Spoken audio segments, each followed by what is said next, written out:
Bonjour, je suis Jean-Fidèle Koumba, directeur du Centre international multisectoriel de formation et d'enseignement professionnel d'UNCOC. Je suis en cadre du département formation professionnelle, enseignant des sciences et techniques à la base, maître ingénieur en stratégie et ingénierie de la formation.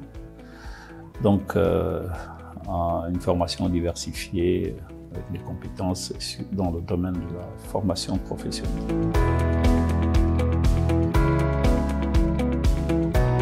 Alors, le Centre international multisectoriel de formation et d'enseignement professionnel basé à Hancock, c'est un établissement de formation professionnelle, un nouvel établissement qui rentre dans le cadre de la réforme de notre système de formation professionnelle. Il a été créé le 24 décembre 2020 par décret du président de la République, le décret 00426/PR/ME-FPTFP.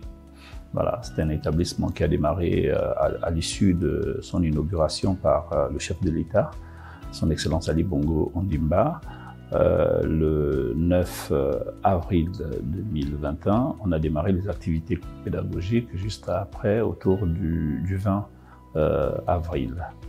Donc, on a démarré, on va dire, tranquillement, puisque c'est une prise en main quand même d'un établissement nouveau. On a démarré tranquillement avec un effectif assez réduit, puisqu'on a en phase test un effectif de 160 apprenants, repartis sur 4 filières. Une filière de génie mécanique, génie électrique électronique, génie de la maintenance automobile et ingénierie du soudage. Voilà, donc ces 4 jeunes sur le cursus CAP, certificat d'aptitude professionnelle et industrielle, sont les précurseurs de l'ouverture de cet établissement.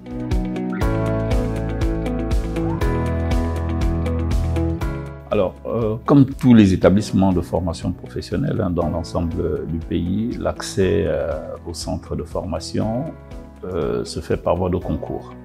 Voilà, on aimerait bien recevoir tout le monde, malheureusement, l'offre de formation n'est peut-être pas aussi importante que ça. On est obligé de trier.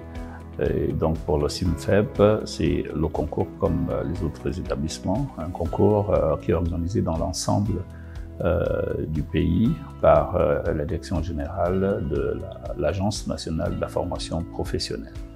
Voilà. On fait une publication autour du concours, c'est médiatisé et c'est affiché partout dans toutes les provinces. Et les jeunes en demande de formation s'inscrivent dans différents points d'inscription qui sont généralement les centres de formation. Et là où nous n'avons pas de centre de formation, en l'occurrence à Mouila et à Lambaréné, enfin, province de Langounié et du Moyen-Ogoué. Pour Langounié, c'est le lycée technique de Mouila.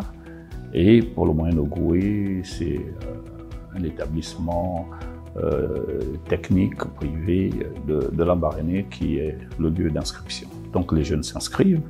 Ils font leur choix puisqu'ils ont un panel de filières. En l'occurrence, pour notre établissement, c'était les 4 filières que j'ai citées. Donc, ils viennent s'inscrire et ils passent le concours. Voilà. À l'issue du concours, ils sont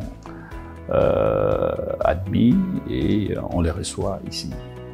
Et dans cet établissement qui dispose quand même d'un internat, nous avons une capacité d'accueil de 600 jeunes. Là, tous les jeunes, là, les 660 sont internés pour des raisons aussi sanitaires. Hein. Vous savez, actuellement, avec la Covid, on ne pouvait pas se permettre de laisser les jeunes aller et venir. Ça pourrait causer quelques problèmes. Donc, ils sont tous internés ici et suivent la formation. Là, pour le moment, on n'a pas démarré, on n'a pas encore ouvert la formation continue. Hein. On est juste en formation initiale pour ces 160 jeunes qui ont intégré l'établissement par voie de concours. La formation continue, elle est on va dire en chantier, hein, parce que c'est quelque chose qu'on travaille avec les partenaires, avec les entreprises, hein, parce que la formation continue, elle est à l'endroit des professionnels, des gens qui exercent et qui voudraient se mettre à jour ou faire évoluer leurs compétences. Donc ça se travaille avec les demandeurs, et généralement les demandeurs sont les employeurs ou même individuellement les employés.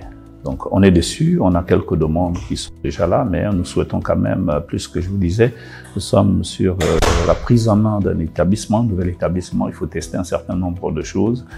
Voilà, dès qu'on sera bien prêt, on pourra à ce moment-là, en partenariat avec les entreprises, ouvrir des sessions de formation continue.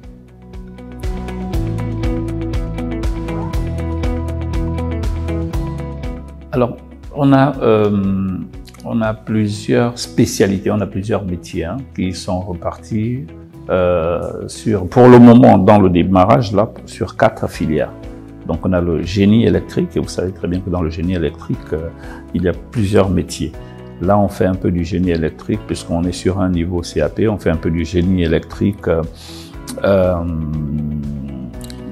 ouvert, dans ce sens que le jeune, il va toucher à l'électricité bâtiment, il va toucher à l'électricité industrielle, il va toucher à l'électromécanique, il va toucher à l'électronique, il va toucher un peu tous les métiers qui tournent autour de l'électricité. Parce que si vous prenez une entreprise, une usine par exemple, dans la zone spéciale économique, si on engage un jeune de niveau CAP, il vaut mieux que ce soit un jeune qui soit un peu polyvalent, qui peut en même temps faire de l'électrodomestique, donc faire une installation électrique, un simple allumage, un double allumage, changer une lampe, mais qui peut aussi par exemple intervenir sur un groupe électrogène ou un moteur asynchrone triphasé utilisé dans les systèmes des usines. Voilà, il peut aussi faire un peu de l'électronique, puisque l'électronique est très intégrée dans les usines, dans les systèmes mécaniques. Donc c'est un jeune qui est un peu polyvalent. Voilà, il peut faire un peu de tout. Donc dans le génie électrique qui est très large, ce jeune fait un peu de tout. Donc on a le génie électrique, on a le génie mécanique, on fait de la fabrication mécanique, donc l'usinage des pièces, fraisage, tournage, ajustage et tout ça. Ils touchent même aujourd'hui un peu, ils utilisent un peu les machines à commande numérique, qui sont l'évolution des machines classiques. Donc ils sont aussi un peu polyvalents, parce que dans l'entreprise vous trouvez soit un tourneur ou bien un fraiseur, mais ils font et du tournage, et du fraisage, et de l'ajustement. Il faut un peu de tout, parce que c'est un niveau de base. Et pour améliorer leur employabilité, il vaut mieux qu'ils soient un peu polyvalents dans ce sens-là. Maintenant, sur des postes plus pointus, à ce moment-là, on va vers la spécialisation. Voilà. Donc, il y a l'ingénierie du soudage, j'ai fait un peu de la structure métallique, de la construction métallique. Voilà, ils vont souder des systèmes, des pièces, des assemblages, etc. Ils font un peu de la chaudronnerie aussi. Voilà. Et puis on a de l'ingénierie de la maintenance automobile. Et dans l'ingénierie de la maintenance automobile, ils peuvent toucher le moteur, réparer le moteur d'un véhicule léger. Ils peuvent faire de l'électricité auto. Ils peuvent faire de la tôlerie et de la peinture aussi auto, puisque les ateliers que nous avons sont suffisamment équipés pour permettre toutes ces opérations-là. Donc les jeunes, quand ils arrivent en entreprise, voilà, il est un peu polyvalent. Maintenant, comme je disais, sur des postes plus élevés et des demandes plus spécifiques, il y a des spécialisations, mais c'est pas à un niveau CAP. Voilà, la spécialisation, c'est à des niveaux beaucoup plus élevés, VP ou BTS, ou voilà, etc., etc. Donc ce sont ces filières-là que nous avons pour le moment. Mais on a d'autres filières aussi, par exemple en aéronautique. On a des filières en aéronautique et là nous sommes en train de travailler avec l'ANAC, l'Agence nationale d'aviation civile, pour la certification de l'établissement à dispenser d'une offre de formation dans le secteur aéronautique. On va à très court terme, dès que tout est bouclé, avoir une offre dans la formation des PNC, des personnels en cabine, les hôtesses, on appelle vulgairement hôtesses de l'air, les stewards, les agents techniques d'exploitation, et on a aussi un laboratoire de langue pour justement tous ces personnels aéronautiques quand ils ont besoin de... Vous savez que c'est un secteur qui est très réglementé et où la mise à jour, elle est vraiment très fréquente, la mise à jour de compétences. Donc on a cette offre-là aussi en aéronautique, mais on peut aussi avoir d'autres offres que nous n'avons pas forcément, dont nous n'avons pas forcément les équipements, mais en partenariat, c'est aussi une approche qui est très dynamique, parce que, vous savez, en formation professionnelle ou en enseignement technique, les contraintes budgétaires sont très lourdes. Les machines coûtent cher, les équipements coûtent cher, donc on ne peut pas avoir tout. Voilà, on peut avoir un minimum ou un maximum, peu importe, et ouvrir une offre de formation plus élargie en fonction du besoin qui est exprimé par les opérateurs économiques, se mettre en partenariat et ouvrir le dispositif de formation. Comme ça, le jeune, ce qu'il ne trouve pas dans le centre, il le trouve en entreprise directement. Voilà. Donc c'est un va-et-vient comme ça qui permet donc l'acquisition de compétences et qui améliore l'employabilité du jeune. Parce que s'il est de temps en temps en entreprise, comme on le fait même avec pour ceux pour lesquels nous avons les équipements, ils vont régulièrement en stage et tout ça, c'est pour tisser des liens, c'est pour consolider les acquis pédagogiques théoriques que nous avons ici et même pratiques aussi, et les confronter à la réalité professionnelle. Et il y a tout le côté rapport humain qui se crée pendant ces périodes-là, qui font que le jeune il est déjà connu en entreprise, et si l'entreprise a un besoin de personnel, là il va pas chercher loin, il va tout de suite se rappeler de ce jeune qui s'est bien comporté. C'est pour ça que nous incitons les jeunes, nous sensibilisons les jeunes à avoir des comportements exemplaires et d'être vraiment disponibles et concentrés pendant leur stage, justement pour marquer leur passage en entreprise et permettre plus tard une insertion professionnelle. Voilà. Donc il y a plusieurs spécialités. Vous avez vu notre parc machine, on peut faire aussi de la maintenance, c'est des gros engins de BTP ou des engins agricoles. On peut faire aussi la conduite. Là, on est en partenariat aussi avec le ministère des Transports pour tout ce côté-là, puisque le ministère des Transports délivre les permis, les différents permis qui permettent d'utiliser ces engins-là. Donc ça aussi, c'est une autre offre que nous avons qui va certainement démarrer avec la nouvelle cohorte. On a une offre minimale en menuiserie, parce que nous ne sommes pas trop spécialisés dans le métier du bois. Il y a un autre établissement qui est dessus, mais on a quand même une petite offre en menuiserie et bénisterie. On a une offre aussi dans la maintenance des ordinateurs, mais ça c'est du génie électrique, c'est dans la spécialité génie électrique. On a une offre dans le froid et climatisation, très important. On travaille déjà avec, on est en train de voir comment travailler ensemble avec Sogafrique Froid, et puis toutes les autres entreprises qui s'intéressent au froid. Voilà, donc en fait on a une diversité, c'est pour ça que l'établissement s'appelle multisectoriel, parce qu'on est vraiment sur plusieurs plans, et ce qu'on souhaite par-dessus tout, c'est vraiment travailler avec les entreprises. Vraiment, c'est la nouvelle approche, c'est être en permanence avec en entreprise, parce que en formation professionnelle, on n'est pas là pour accoucher de l'esprit, réfléchir, non, on passe à l'action, c'est l'acquisition de compétences. Or, l'acquisition de compétences, vous l'avez en entreprise, dans les situations réelles du travail, c'est là qu'on trouve justement la compétence. Donc, ce va-et-vient de jeunes, établissement pour s'instruire, voir un certain nombre de choses avant d'aller toucher, machin, est vraiment très important pour les jeunes. Alors, les départements, avec le démarrage, on a, on va dire, 4 départements. Le département génie électrique, le département génie mécanique et le département de la maintenance, ingénierie de la maintenance automobile, et le département des matières transversales, on va dire, tout ce qui est français, anglais, voilà, toutes les matières d'enseignement général. Donc il y a 4 départements, mais à terme, on aura le département aéronautique. Voilà. Donc les départements en fait regroupent un ensemble de filières et des spécialités qui sont rattachées. Là, on a 4 départements, bon, on aura 5 départements. Et ce ne serait pas étonnant que peut-être dans 2 ou 3 ans, qu'on ait un 6e département ou un 7e département. C'est selon les spécialités et les métiers qui pourraient être sollicités par les entreprises. Bon, alors là, pour le moment, le seul partenariat qui a été vraiment formalisé et qui a fait donc l'objet d'une signature de convention, c'est l'ASEM, la Société équatoriale de mines, qui est notre partenaire avec qui on a signé. Mais on a plusieurs partenaires avec qui on travaille déjà. Hein. Ça fait pas très longtemps, on a démarré, mais on a déjà plusieurs partenaires qui nous ont déjà accueillis. Tous ceux qui nous ont accueillis, les jeunes en stage, il y a plus d'une centaine d'entreprises qui sont nos partenaires, qui accueillent les jeunes. Et dans les semaines qui suivent, on va signer des partenariats avec la CETEG, qui est dans l'électricité et eau, c'est notre partenaire, la CETRAG,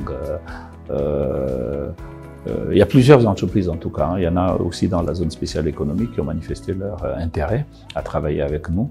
Donc très rapidement, on devrait avoir formalisé plusieurs partenariats. Et c'est ça notre approche en fait, hein, parce qu'on ne peut pas travailler sans partenaire. Il faut absolument qu'on ait suffisamment de partenaires pour mettre même en place des programmes de formation dual ou alternants. Ce serait l'idéal. Là, on peut, vous savez que pour mettre un dispositif alternant, il faut avoir plusieurs partenaires. Avec les effectifs que nous avons, là, on a 40 par spécialité. Vous voyez, si vous avez 40 par spécialité, si vous mettez le programme en alternance ou en dual, la même chose, ça nécessite au moins 10 partenaires. Pour être objectif, 10 partenaires, ça va faire à peu près sur 40, à peu près 4 jeunes par entreprise. Vous voyez, donc les programmes alternants nécessitent beaucoup de partenariats. Et nous, on veut vraiment se lancer dans ça parce que ça assure vraiment la vraie acquisition de compétences et ça garantit, ça améliore l'employabilité. Je ne vais pas dire garantir parce que ça ne dépend pas forcément de nous, mais ça améliore l'employabilité. Voilà. Et or, pour ça, il faut absolument avoir plusieurs partenaires, il faut plusieurs entreprises. Donc c'est notre approche partenariale avec aussi bien les entreprises opérant dans différents secteurs que les établissements de formation aussi. Hein.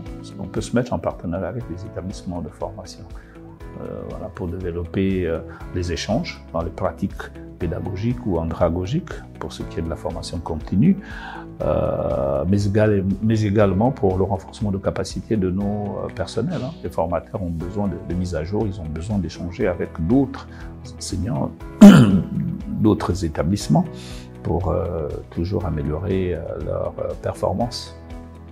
Voilà. Donc l'approche partenariale, c'est vraiment notre objectif en fait. Alors, les périodes de stage sont en fonction du découpage calendaire, hein, la programmation des activités pédagogiques en in situ et puis en entreprise. Là, par exemple, étant donné que nous, on n'a pas de démarrage, un peu comme le système éducatif, enfin, on n'a pas de démarrage académique où on démarre tous avec l'éducation nationale, où on démarre à tout moment. La preuve, c'est que nous avons démarré en avril dernier. Vous voyez? Et quand on prend pour point de départ, par exemple, avril, eh bien, au bout de 2 périodes de formation qui durent presque 6 mois, on a un temps de stage. Ça dépend, ça peut être un stage d'immersion. Là, pour les jeunes, c'est un stage d'immersion parce qu'ils sont en formation initiale et c'est le début, c'est la base, c'est le CAP. Donc, il est en stage d'immersion après 6 mois d'apprentissage, de prise en main d'un certain nombre de choses, de découverte, parce que nous, on ne fait pas de l'orientation, vous voyez. Le jeune, quand il arrive, il a déjà choisi son métier, qu'il connaît ou qu'il ne connaît pas. Ou bien son parent a choisi, surtout pour nous. Les parents, on a beaucoup d'ascendance sur les enfants. Et donc, le gars, il ne connaît pas forcément le métier. Voilà. Ou bien s'il le connaît, ben, il faut qu'il expérimente et qu'il voit s'il y a un écho favorable, s'il est toujours dans le projet de continuer dans la spécialité. Donc quand ils arrivent, ils ont besoin d'un temps vraiment de découverte du métier, de se frotter au métier et après, d'aller en entreprise, parce qu'on ne peut pas aussi envoyer un jeune qui ne sait absolument rien comme ça, il va en entreprise. Ça, voilà, ça va ennuyer peut-être celui qui le reçoit, ou bien ça peut poser aussi d'autres problèmes fonctionnels. Voilà. Donc, les périodes de stage, il n'y a pas un temps pour ça. C'est en fonction du démarrage du programme. Et on a un temps pour aller en stage, un temps pour être en classe, un temps pour repartir pour les stages d'intégration pour ceux qui sont déjà à un certain niveau. Voilà. Il n'y a pas, c'est pas précisé, c'est en fonction du démarrage. Si vous démarrez maintenant, ben vous comptez en fonction de votre programmation, surtout que là on a découpé, on est sur une approche par compétences. Donc l'approche pédagogique que nous employons, c'est l'APC, avec un découpage du référentiel en modules. Et quand on a terminé un certain nombre de choses, on voit à quel moment on peut placer le stage. Et à ce moment-là, on envoie le jeune en stage. Alors là, pour la première cohorte, parce que là, on ne parle que de ceux qui sont là. Pour le moment, on est sur une cohorte, une nouvelle cohorte. Nous avons fait, on va dire, deux périodes. La première période qui a duré à peu près 4 mois, nous avons eu un pourcentage de réussite autour de 40%.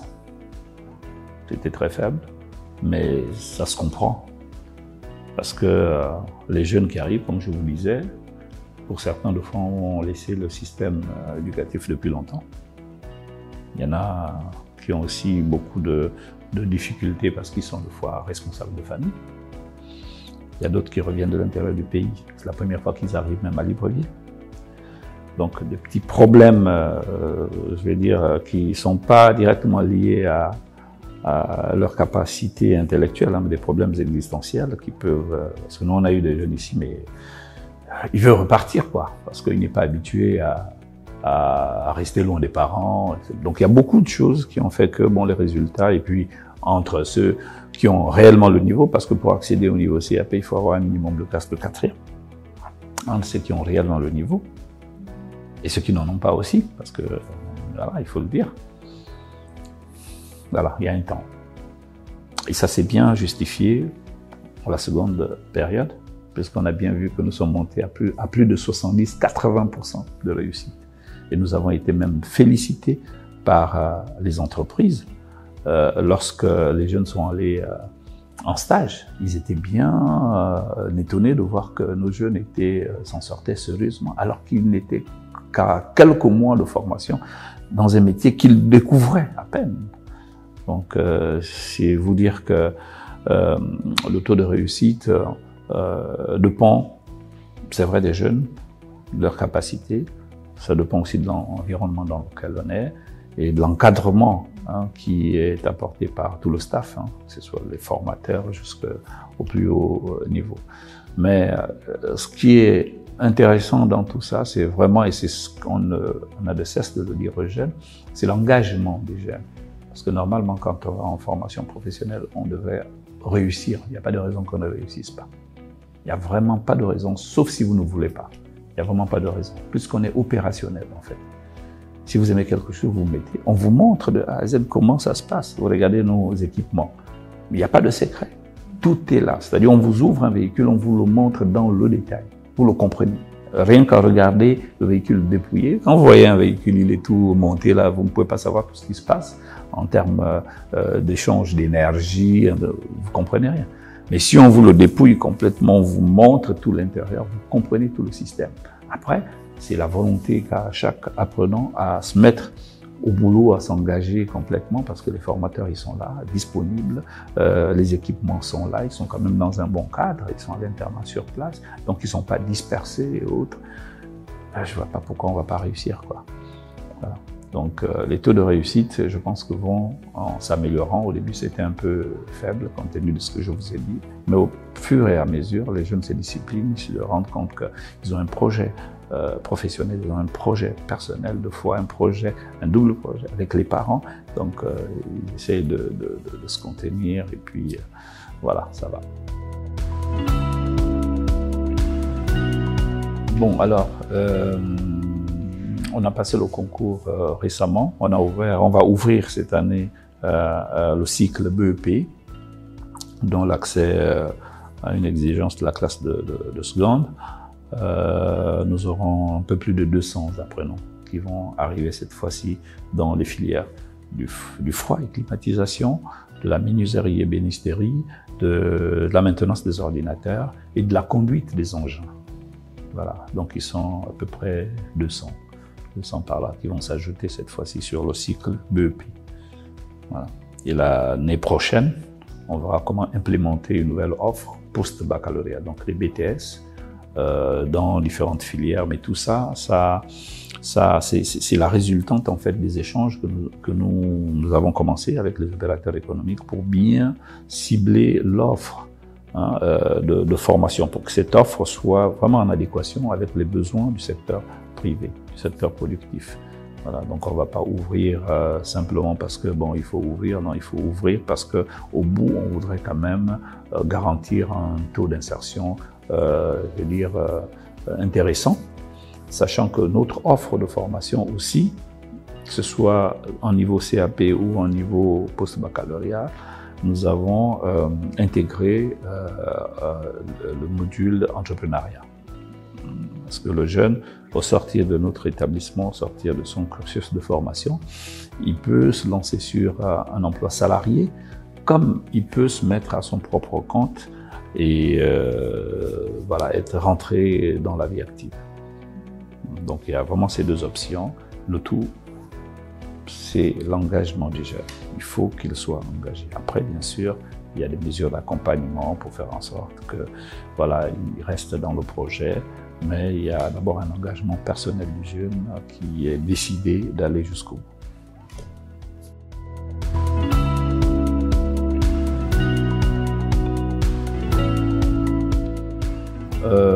Prochaines années, alors ça va être peut-être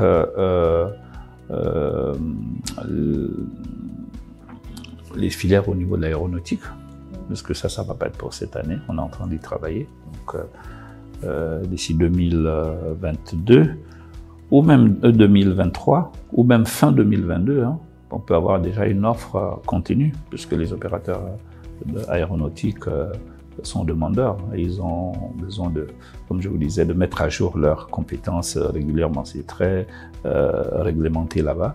Donc dès qu'on finit le dispositif, on peut déjà commencer même avec eux dans la formation continue. Donc il y a une offre de formation en aéronautique qui sera implémentée prochainement, mais il y a aussi une offre dans les mêmes filières que nous avons, mais en post-baccalauréat, donc cycle supérieur. Voilà.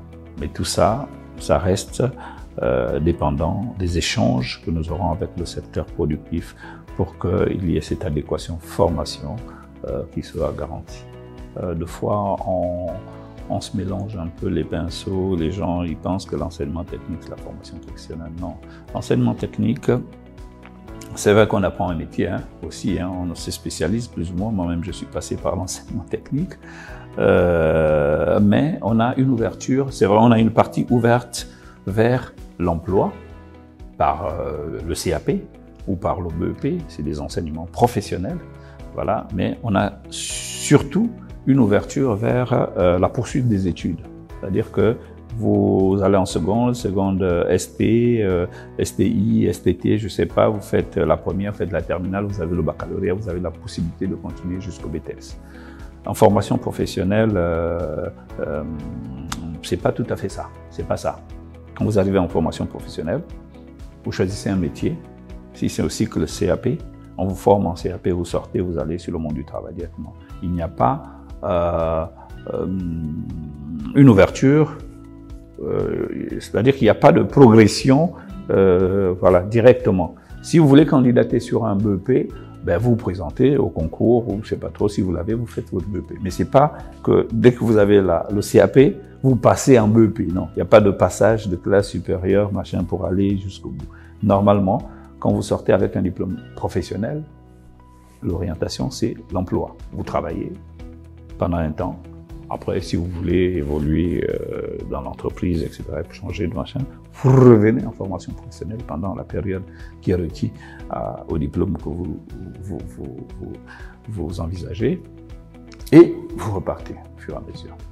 Voilà. Donc l'enseignement technique, c'est différent. C'est poursuite, seconde, première, terminale et poursuite, BTS, je sais pas, diplôme d'ingénieur, etc., etc. Donc il y a une différence à ce niveau. Et même dans le, on va dire, dans le déroulement de la formation, ce n'est pas tout à fait la même chose. Voilà. Nous, on ne va pas s'encombrer avec tout ce qui est enseignement général.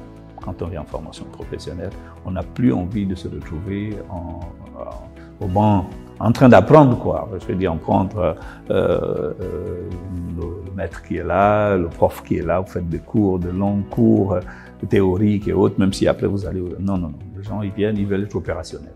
On commence par l'atelier, on voit un certain nombre de choses, on revient peut-être rapidement en classe pour quelques aspects scientifiques et autres, et on repart. Donc on est beaucoup plus opérationnel en train de manipuler que en train de réfléchir en classe et accoucher les esprits.